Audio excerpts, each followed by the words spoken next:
Congressman Jeff Van Drew. Congressman, these talks are unprecedented. The U.S. has never engaged directly with Hamas. Will it work?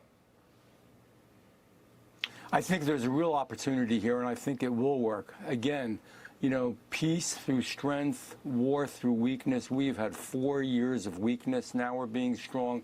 The president has made it clear, and it's the sense of the majority of Congress clearly, that we're dealing with the face of evil, that we have to be strong, and that they better release these hostages and these bodies immediately, or if not, there's going to be hell to pay. There's no in-between here.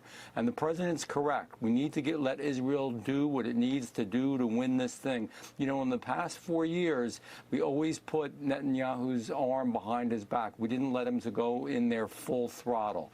Now we have a president that's going to go full throttle. We're going to get them released, and we're going to move forward. And if they don't, there will be hell to pay. And I believe the United States will go after each and every one of Hamas until they are wiped from the face of the earth. We will certainly be watching. Meantime, the White House putting Democrats on blast for their disgraceful showing at President Trump's joint address. Listen to this. The behavior of Democrats last night was completely disgraceful and demonstrated how severely out of touch they are with the American public. It was the most shameful moment in the history of presidential addresses in that beautiful chamber. The Democrats exposed themselves as the party of insanity and hate, the party that wants to put America last.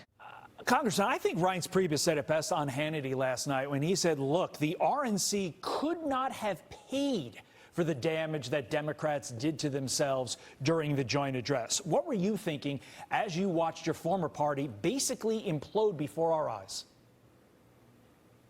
Well, you know, it's one thing to do political damage to yourself, and they did. I mean, it just looked terrible. It was horrible on the world stage. But you know what I just don't understand? When you're honoring children or families or heroes, good Americans, I mean, that's something we really should all be able to agree on. As much as I disagreed with Joe Biden and many of my colleagues on the left, if they were honoring somebody who was a true American hero or a young kid that went through surgery, I'd stand up and I'd clap. Forget about Republican, Democrat, right and left. That's just human. It's just humane. It's just American. And they didn't do that. I don't know what to say. And you're right. I mean, from a political stance, this is a dream come true for Republicans when you can't stand up and show your appreciation to good Americans. I don't know, what the hell can you do? And Congressman, you know it's bad when even commentators on the left said it was bad. I mean, we're talking about a little child with cancer. We're talking about victims of heinous crimes. You should be able to just put partisan politics aside for the moment and show, to your point, a sense of humanity. The fact that they couldn't is mind-blowing. Finally, before we let you go, Elon Musk holding a closed-door meeting with lawmakers on the House DOJ subcommittee and the House GOP conference. One lawmaker telling Fox News Digital, quote, the executive DOJ team is confident they think they can get $1 trillion.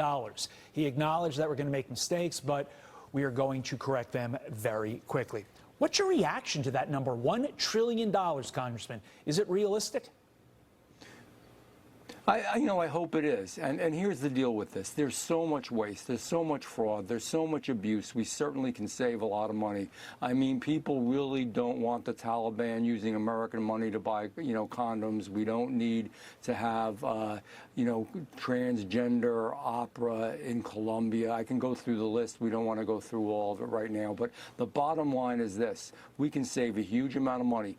We have to work with a scalpel. I say this over and over and again, and I mean it. We have to make sure that we're cutting the things that need to be cut, and there's plenty of it, especially here in Washington, D.C. There's so much fat here. We also have to make sure that those services, that those essential things that America does, helping working people who are working poor, helping our veterans, helping, make sure that our country is and does rise to all that it should, we continue to do those. And that's the trick. And yeah, it's going to be a little bumpy, and once in a while mistakes will be made. As long as we react quickly, and when a mistake is made, it is corrected quickly, I think we can all, at least most of us who care about America, be on board. You can't let perfect be the enemy of the good. That seems to be the message from Elon Musk, as well as Congressman Jeff Van Drew. We appreciate you getting up early.